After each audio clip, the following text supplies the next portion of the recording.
Salut tout le monde, j'espère que ça va. Donc aujourd'hui, nouvelle vidéo zapping. Aujourd'hui les amis, on retourne sur Twitter, se regarder encore énormément de tweets. Comme d'habitude, on ne perd pas de temps, petit like pour la force, petit commentaire pour le référencement. Let's go, on commence avec le premier tweet et l'image insolite de la vidéo qui nous vient de Street Media et c'est marqué « Quelqu'un peut m'expliquer ?» Là les mecs, nous avons une photo, il n'y a rien qui va. Une personne devant le mur des lamentations, donc un lieu saint, avec une kippa, avec une croix gammée. Certains diront que ce n'est pas une croix gammée. Et un t-shirt, dans le dos c'est marqué « Sioniste ». Oh là là. Et du coup, il y a une personne qui répond, gros, qu'il y a un problème sur cette photo, non? L'intelligence artificielle qui lui répond, pas de problème officiel avec la photo, les tatouages ne sont pas interdits au mur des lamentations, bien que la tradition juive les désapprouve. Les règles exigent une tenue modeste, mais rien n'empêche les tatouages ou un style décontracté. Cela peut surprendre certains, mais c'est courant parmi les visiteurs. Oh, l'intelligence artificielle n'a pas vu ça? Du coup, on lui dit, il y a quand même un tatouage de croix gammée dans le cou. Je trouve que c'est parfaitement cohérent, moi. C'est une svastika, pas une croix gammée. Ah ouais, svastika, c'est la croix gammée qui est un peu tournée comme ça. Alors, c'est comme avec Elon Musk, hein, c'est pas un salut naso, c'est un salut romain. Donc là, c'est plus des croix gammées, c'est des svastika. D'accord, et là, en rentrant de leur entraînement en Allemagne, ils donnent de l'amour comme Elon Musk. Was wollen wir trinken? 7 Tage lang, was wollen wir trinken? Ouais, là, ils donnent de l'amour, les mecs. Plein d'amour. Plein d'amour. Et on passe sur ce tweet de Renard Jean-Michel qui a marqué « Les Rockefeller ont décidé de crétiniser les jeunes générations. Jean-Jacques Crèvecoeur. » Les Rockefeller ont décidé de crétiniser les jeunes générations. Je fais partie de la dernière génération qui a bénéficié d'un enseignement complet et véritablement formateur où j'ai appris à réfléchir, à penser par moi-même, j'ai appris l'esprit critique et je me suis interrogé de pourquoi j'assistais de façon systématique à une dégradation et à une baisse du niveau d'exigence au niveau de l'enseignement dans tous les pays occidentaux. Jusqu'à ce que je tombe sur un projet de la Fondation Rockefeller, qui est le projet de Common Core, qu'on pourrait traduire par le tronc commun. Et je me suis rendu compte qu'il y a une véritable volonté de crétiniser les jeunes générations. Je suis vraiment désolé de le dire comme ça, mais à partir du moment où on n'offre plus aux élèves la capacité de réfléchir, une richesse de vocabulaire qui lui permet de penser, et lorsque les examens se réduisent à des choix multiples, c'est-à-dire où les élèves ne sont plus obligés d'élaborer des phrases complètes pour avancer un argument, pour répondre à une question, eh bien c'est là qu'on prépare le lit du totalitarisme sans aucune résistance, parce que des gens qui ne sont plus capables de penser, des gens à qui on a retiré le vocabulaire et la maîtrise de la langue, ne seront plus capables de résister à n'importe quel régime totalitaire. Et on passe sur ce tweet de John de Lorraine qui a marqué « Alerte Info, Éric Lombard déclare l'état d'urgence budgétaire, la contribution des hauts revenus annoncée pour un an sera finalement pérenne, aucune garantie sur l'âge de départ à la retraite, baisse des dépenses sociales et 40 millions d'économies prévues en 2026. On est sur la planète dans un état d'urgence dans toutes les dimensions. En réalité, il y a une guerre en Ukraine depuis 3 ans. Il y a l'attitude de la Chine, très agressive au plan économique, et il y a maintenant l'attitude prédatrice des États-Unis, à la fois au plan territorial et au plan commercial. Donc, nous regardons tout ça avec beaucoup de calme parce que c'est notre devoir, mais il faut bien voir que la situation est difficile. Mardi, vous allez réunir un comité d'alerte avec le Premier ministre. Est-ce que ça veut dire que nous sommes en état d'urgence en France, en état d'urgence budgétaire? Comité d'alerte, ça a du sens? Il y a 2 éléments de réponse. Il y a un état d'urgence, mais qui n'est pas lié en réalité à tout ce que je viens de rappeler, qui est lié à la situation de notre pays, qui est en déficit budgétaire depuis de nombreuses années. Et pourquoi est-ce que nous considérons qu'il y a urgence? Parce que ces déficits accumulés ont produit une dette qui fait plus de 3 000 milliards d'euros. Et nous devons chaque année verser à nos créanciers, aux personnes qui nous prêtent, des sommes croissantes. Donc on est bien en état d'urgence budgétaire. On est bien en état d'urgence budgétaire. C'était l'année dernière plus de 50 milliards d'euros versés à nos créanciers. Cette année, près de 70 milliards d'euros, beaucoup plus que le budget de la défense. Et donc il est impératif de stabiliser la dette. Pour ça, il faut réduire le déficit. Et c'est ce que le Premier ministre dira après échange avec l'ensemble des partenaires, des collectivités locales, des partenaires sociaux, des entreprises. Alors Ok, du coup, dans les commentaires, qui sont les créanciers? Bonne question. Qu'est-ce qu'ils lui ont répondu? Alors, c'est la question à 100 balles dans le corps. Chut. Vous en faites probablement partie, comme la plupart des Français, sinon les retraités américains et les investisseurs dans le monde entier. Les maîtres de Macron, du coup, pas besoin de rembourser. Depuis 1974, sous Giscard, les États ont l'obligation d'emprunter aux banques privées et non plus la BDF contre intérêt. Bref, on enchaîne sur ce tweet de Marcel qui a marqué « Il a même un avis sur le réchauffement climatique, l'héritier. Merci à la chaîne de son parrain de nous le donner. Il est aussi intéressant que tous ses autres avis. » Mais si vous voulez protéger des usines d'acier, ou, puisque continuons dans votre logique d'autonomie, nos mines de charbon, nos manufactures de fer, etc., ce n'est pas exactement un message écologiste que vous prenez là. Vous voulez justement la réouverture d'usines en France. Vous voulez l'exploitation encore plus développée d'une agriculture française qui est totalement nécessaire et que je supporte, mais qui, il est vrai, a des vrais impacts sur l'environnement. Et pas un argument en matière agricole, on peut parfaitement faire de l'agriculture vivrière, on peut modifier en profondeur nos façons de produire de l'agriculture, tout en produisant davantage et en ayant davantage de paysans et de paysannes plutôt qu'avoir un paysan qui se suicide même quand on produit quelque chose comme les avocats, qui est une nourriture généralement prisée par les écologistes, on se rend compte qu'il faut massacrer absolument tous les vers de terre, toutes les abeilles, tous les lapins, il faut labourer, il faut etc. Enfin, c'est extrêmement intensif et extrêmement destructeur pour l'environnement où il est produit. Je ne dis pas que votre message écologiste a complètement tort, je dis juste qu'il vit en fait dans une espèce de bulle. C'est une illusion de penser qu'en modifiant nos comportements en France, que ça soit industriel ou commercial, on va pouvoir changer le réchauffement climatique, dont nous sommes d'ailleurs parmi les meilleurs élèves au monde. Puisque vous parlez d'écologie. Ok, du coup dans les commentaires ça dit quoi? Il a le pins maintenant. Penculand. Ils veulent nous habituer à sa présence médiatique pour son projet d'entrée en politique. Ces Godilo, je connaissais pas ce mot, là sont beaucoup trop sonores pour que l'on soit surpris. J'ai horreur des dynasties en politique. Et on enchaîne sur ce tweet de Patricia Chebriand, c'est marqué « Liste non exhaustive des ministres ou proches de Macron impliqués dans des affaires, allégations de corruption, conflits d'intérêts, scandales, etc. depuis 2017. Aucun n'est allé en prison, aucun n'a traversé la rue. C'est la démocratie, Madine, France. » Regardez-moi tout ça, je vais pas tout lire là parce que c'est énorme les mecs. Je vous mets le lien dans la barre d'information. Regardez, ça s'arrête pas.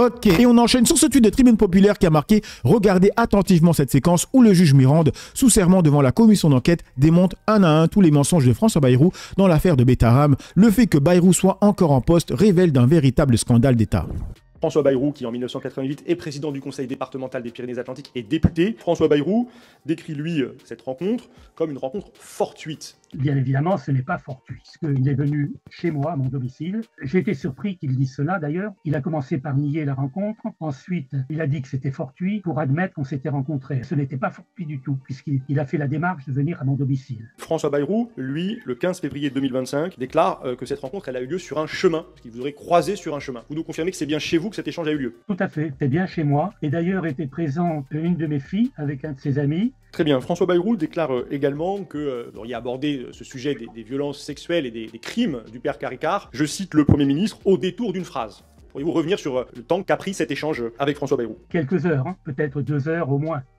D'accord, donc je fais un petit point d'étape. François Bayrou déclare qu'il vous a rencontré par hasard. Vous dites-vous qu'il est venu vous trouver. François Bayrou décrit une discussion qui aurait lieu sur un chemin. Vous nous indiquez sous serment que cette discussion a eu lieu chez vous. François Bayrou suggère un bref échange au détour d'une phrase, dit-il, et vous nous confirmez que cette discussion a eu lieu pendant au moins plusieurs heures. Alors le 12 mars 2024, François Bayrou indique au journal Le Monde: jamais je n'ai été au courant de cette histoire, celle de Caricart. À ce moment-là, en 1998, je n'ai jamais entendu parler des accusations de viol. Alors, est-ce que cette déclaration vous paraît sincère? Alors, il faut rappeler d'abord qu'à l'époque, les médias locaux et peut-être même nationaux avaient largement diffusé la teneur des actes commis par Caricart. Donc, quand il est venu me voir, il était, à mon avis, obligatoirement informé déjà par les médias. Et moi-même, avec lui, je n'ai échangé des propos qui restaient dans le cadre de ce que les médias avaient diffusé. Largement diffusé même. Donc en 1998, François Bayrou sait qu'il y a eu des violences sexuelles à Betaram. Au moment où il est venu me voir, oui. Ok, du coup, dans les commentaires, Bayrou est protégé et si on cherche les raisons, il n'y en a pas 50. Quelqu'un qui couvre un tel scandale de pédo pendant plus de 30 ans ne peut le faire que pour protéger des potes pervers pédos. C'est ici bien pire que le déni du résultat des urnes qui était déjà un scandale. Ça touche les enfants, ce qui a le plus de valeur dans la société, la vérité. Parce que les enfants sont l'avenir, les amis. Du coup, on enchaîne sur ce tweet de Paul Vanier qui a marqué « Elisabeth Borne a une gestion politique du dossier Betaram alors qu'elle devrait d'abord faire prévoir l'intérêt des enfants. 2 mois ont passé avant qu'elle diligente l'inspection générale de l'établissement que je lui demandais dès le 14 février. Ce temps perdu expose les enfants à des potentielles violences. » L'éducation a annoncé hier que l'établissement Betaram, anciennement Betaram, va faire l'objet d'une enquête administrative. Vous dites c'est trop tard? Je dis mieux vaut tard que jamais. Je l'ai demandé le 14 février à la ministre, cette enquête, en lui adressant un courrier. C'était il y a 2 mois, et ce temps qui passe, c'est du temps perdu. Elle a traîné, selon vous? Oui, je crois qu'elle gère peut-être trop politiquement cette affaire Betaram, alors qu'elle devrait avoir d'abord le souci de la protection des enfants. Politiquement, ça veut dire qu'elle couvrirait le Premier ministre? Je ne sais pas, mais je crois qu'au départ, sa première réaction à Elisabeth Borne a été de dire « ça ne me regarde pas ». Il y a une procédure judiciaire en cours, ça ne me regarde pas. Elle a tardé à engager des mesures, alors qu'en la matière, il faut des réponses très fermes, très rapides des pouvoirs publics, parce que ce temps perdu, c'est du temps qui expose des enfants à des violences. Et à Betaram, aujourd'hui, manifestement, il y a encore des problèmes du côté du signalement des violences, notamment des violences sexuelles. Il y a des problèmes du point de vue de des atteintes à la liberté de conscience des élèves. Donc il faut que les gens, que l'administration, que les responsables politiques, que la ministre de l'Éducation nationale soient à la hauteur de la gravité de la situation, qu'elle mobilise tous les moyens dont elle dispose à Betaram, mais aussi dans tous les établissements qui sont concernés par ces phénomènes. Du coup, dans les commentaires, il y a Nicolas qui dit « Chez Elisabeth Borne, l'enfant n'existe pas, il est mis dans un rapport, une variable d'ajustement dans la machine. Comme tout bon rouage de l'État technocratique, elle protège l'institution avant les victimes, la procédure avant la justice, la machine avant la vie. » Depuis Bayrou jusqu'à Gabriel Attal, qui a planqué le dossier Stanislas, on préfère préserver la caste que les enfants des invisibles. Le crime est toléré tant qu'il ne dérègle pas le système. Et on enchaîne sur ce tweet de Alerte Racisme, c'est marqué « Le journaliste Pierre-Stéphane Faure revient sur ses révélations concernant les propos racistes de Jordan Bardella, Rassemblement National, qui continue de nier via France Culture. » Enquêter sur Jordan Bardella, c'est une gageure, parce que il est extrêmement prudent. Ceci étant, oui, j'ai fait de nombreuses révélations. Je pense par exemple à son compte Twitter anonyme, Repnat du Ghetto. Jordan Bardella, il avait 20 ans, et avec ses amis jeunes militants du FN, c'était les nationalistes républicains, leur petit groupe. Ils avaient chacun un compte fake, un compte anonyme, pour se défouler un petit peu sur les réseaux sociaux, sans s'attirer les foudres de la direction du parti, sans attirer l'attention des journalistes, etc. On découvre d'abord de très nombreuses publications à la gloire de Jean-Marie Le Pen. Ça, c'est une constante chez Jordan Bardella. C'était l'idole des jeunes frontistes, Jean-Marie Le Pen, pour Bardella comme pour les autres. Ça, c'est intéressant. Pourquoi? Parce que Jordan Bardella, il a toujours dit qu'il était rentré en politique pour Marine Le Pen. Mais c'est que la moitié de l'histoire, ça. Il était aussi fasciné par Jean-Marie Le Pen. Et sur son compte Twitter anonyme, on retrouve de très nombreuses publications, d'ailleurs parfois clairement racistes. On voit Jean-Marie Le Pen, par exemple, triompher d'un boxeur noir sur un ring de boxe. Il y avait aussi une publication étonnante dans laquelle il qualifie Alain Soral de grand sociologue. Et puis, il utilisait ce compte Twitter anonyme pour insulter ses opposants politiques, notamment Valérie Pécresse, qui est très régulièrement ciblée. Comme par hasard, à l'époque, Jordan Bardella est au Conseil régional d'Île-de-France, présidé donc par Valérie Pécresse. Jordan Bardella, il a toujours nié avoir détenu ce compte. Quand j'avais fait cette révélation dans Complément d'enquête en janvier 2024, il avait couru les plateaux en disant que c'était une escroquerie, que mon enquête était une arnaque, que c'était faux.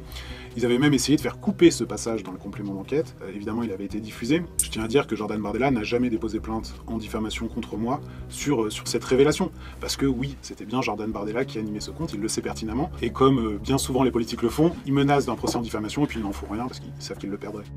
Et on passe sur ce tweet de l'Œil Média qui a marqué Bernard-Henri Lévy sur la création d'un État palestinien. Tant qu'il y aura le Hamas ou tant qu'il y aura quelque chose qui ressemble au Hamas, tant la société palestinienne n'aura pas fait sa révolution culturelle, il ne faut pas envisager un État palestinien. La américaine Marco Rubio en a parlé avec son homologue saoudien en disant il faut œuvrer en faveur d'un cessez-le-feu durable dans lequel le Hamas serait complètement désarmé et privé de pouvoir. Vous aviez une vision assez jusqu'au-boutiste de ce qu'il devait se passer à Gaza. Est-ce que c'est toujours le cas à l'heure actuelle ? Non, je ne sais pas ce que vous entendez par jusqu'au boutiste. Le Hamas doit être anéanti dans toutes ses formes. Deux choses. Un, les otages doivent rentrer à la maison. C'est la première chose. Ce calvaire a trop duré. Et deuxièmement, le Hamas doit quitter la scène. Voilà. Et toutes les pressions que nous exerçons, et toutes les pressions que des pays occidentaux peuvent exercer sur des pays amis du Hamas, elles doivent avoir un seul but. Convaincre ces pays en question, le Qatar, peut-être l'Égypte, la Turquie en tout cas, les convaincre d'une chose, c'est d'exfiltrer les commandants du Hamas. Voilà. C'est pour que la guerre s'arrête. Là encore, il ne faut pas inverser les choses, il ne faut pas mettre le monde à l'envers. Pour que la guerre s'arrête, c'est les deux conditions. Que les dirigeants du Hamas embarquent quelque part, comme les gens d'Arafat en 1982 au port de Tripoli au Liban, et débarrassent le plancher, premièrement, et deuxièmement, que les otages reviennent. Ce jour-là, la guerre s'arrête, le cauchemar s'arrête, le cauchemar pour les otages et le cauchemar pour les populations civiles palestiniennes qui ont payé trop cher, en effet, pour la folie criminelle de leurs dirigeants et de leurs complices. Est-ce que c'était le bon moment, selon vous, pour que le président français, Emmanuel Macron, annonce la reconnaissance d'un État palestinien dans les mois à venir ? Non, je ne crois pas que ce soit le bon moment. Non, je crois que s'il y a un moment où la question de l'État palestinien n'est pas à l'ordre du jour, c'est maintenant. Autrement dit, tant qu'il y aura Hamas, ou tant qu'il y aura quelque chose qui ressemble au Hamas, tant que le peuple, la société palestinienne n'aura pas fait sa révolution culturelle, tant qu'elle n'aura pas renoncé à ce projet fou d'éradiquer Israël de la surface de la terre, c'est-à-dire le projet fou d'une Palestine qui irait de la mer au Jourdain, tant qu'il n'y aura pas ça, je crois qu'il ne faut pas envisager l'État palestinien. Non, je crois pas. Je crois que c'est inenvisageable. Ok, du coup, dans les commentaires... Je ne comprendrai jamais comment on peut encore inviter ce crétin incompétent dans l'ensemble des médias où en est la démocratie en Libye. Tant qu'il y aura des Palestiniens... En gros, on gagne du temps, on multiplie les colonies illégales et on continue comme cela pendant des décennies jusqu'au jour où il ne restera plus rien aux Palestiniens. Et on passe sur ce tweet de caisse de grève et c'est marqué double standard niveau légendaire. Bonjour. Bonjour. 7 humanitaires qui livraient de la nourriture aux Palestiniens ont été tués par une frappe israélienne à Gaza. Parmi eux, des étrangers d'origine britannique, américaine, australienne et polonaise. Quelle est votre réaction ? C'est un nouveau drame qui se produit. Des gens qui sont là pour aider de façon désintéressée ont perdu la vie. Donc, il faut s'associer évidemment à la douleur de leur famille. Il faut absolument que la résolution qui vient d'être votée aux Nations Unies soit appliquée. Il y a donc ces humanitaires qui ont été tués. Une frappe israélienne aussi sur une annexe de l'ambassade d'Iran à Damas, ça fait 11 morts. Et enfin, l'annonce par Benyamin Netanyahou de l'interdiction de la chaîne arabe Al Jazeera en Israël, car jugée terroriste. Clairement, est-ce qu'Israël va trop loin ? Écoutez, la situation est catastrophique, on le voit bien. On a Israël qui a subi la pire attaque terroriste de son histoire. En même temps, il y a une riposte sur Gaza qui fait les dégâts que l'on voit tous et que l'on déplore tous. Je me suis également rendue à Odessa, qui est une ville qui est martyre. La ville portuaire. Et il était très important pour nous, avec ma délégation, d'être au plus près de ce qui se passe, parce qu'on a tendance à oublier que là-bas, la guerre fait rage. Bien déjà, j'ai ressenti des choses. Vous savez, il y a des dossiers, il y a des chiffres, c'est très froid. Et puis, lorsque vous êtes sur place, que vous avez des alertes aériennes, qu'on vous place immédiatement dans des abris, qu'on vous réveille au milieu de la nuit pour vous placer dans un abri. Vous, ça ne vous est pas arrivé pendant votre déplacement ? Si, ça m'est arrivé. C'est pour ça que je vous le dis, ça m'est arrivé. Nous avons vécu en direct ce qui se passe aujourd'hui en Ukraine, c'est-à-dire des missiles qui arrivent quotidiennement, des attaques de drones, des populations qui sont traumatisées. J'ai visité l'école française à Kiev où il y a les abris ont été aménagés en salle de classe. Imaginez-vous des enfants qui font l'école aujourd'hui à Kiev dans des abris. On ne peut pas laisser Vladimir Poutine gagner. On ne peut pas les laisser continuer à commettre ces crimes de guerre. Il y a des déportations d'enfants. Il y a eu des viols collectifs. Il y a des massacres de population. Vous dites ce matin qu'il faut à tout prix mettre en œuvre la résolution de l'ONU qui exige donc un cessez-le-feu. Ce n'est pas la volonté de Benyamin Netanyahou, le Premier ministre israélien. Est-ce qu'il faut passer aux sanctions ? Écoutez, je vous ai dit quelle était la position qui était la mienne et je m'en arrêterai là. Pas de sanctions de la part de la France si Israël ne respecte pas la résolution ? Pour moi, le temps n'est pas venu des sanctions, le temps est venu de faire le maximum d'efforts, de poursuivre le dialogue. C'est ce qui se passe, c'est ce que fait le Premier ministre, c'est ce que fait le Président de la République, le ministre des Affaires étrangères. Du coup, dans les commentaires, il précise, c'est la même émission. C'est dans la même émission et la même matinée ? Yep.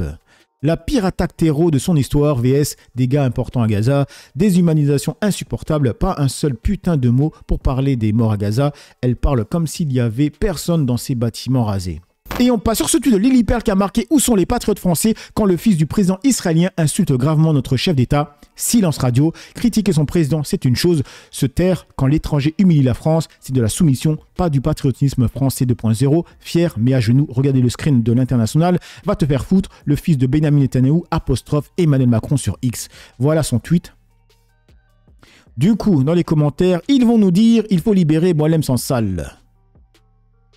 Où est Retailleau en Algérie?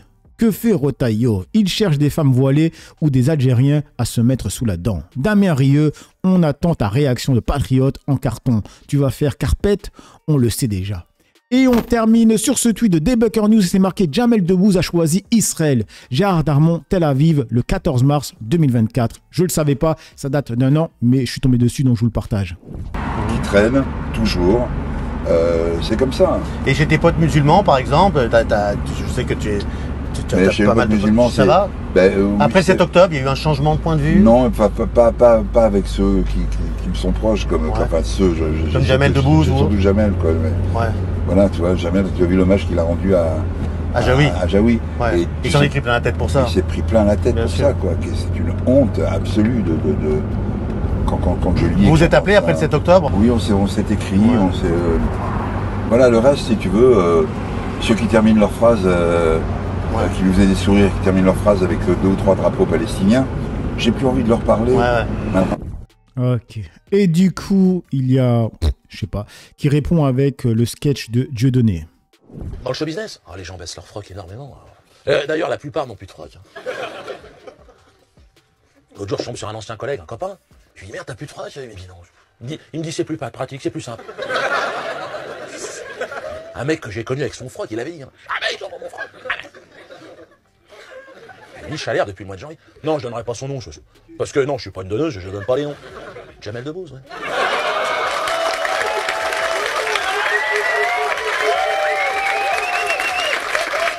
Et ça date les mecs, ça date. Bref, donc voilà les gars pour cette petite vidéo zapping réaction. Dites-moi ce que vous en pensez dans l'espace commentaire, dans la joie, la bonne humeur, sans insultes comme d'habitude. N'oubliez pas le petit like, le petit commentaire pour le référencement. J'ai assez parlé, pour le peu que j'ai parlé, j'ai pas du tout parlé, limite. Je vous dis à une autre vidéo, allez, ciao tout le monde.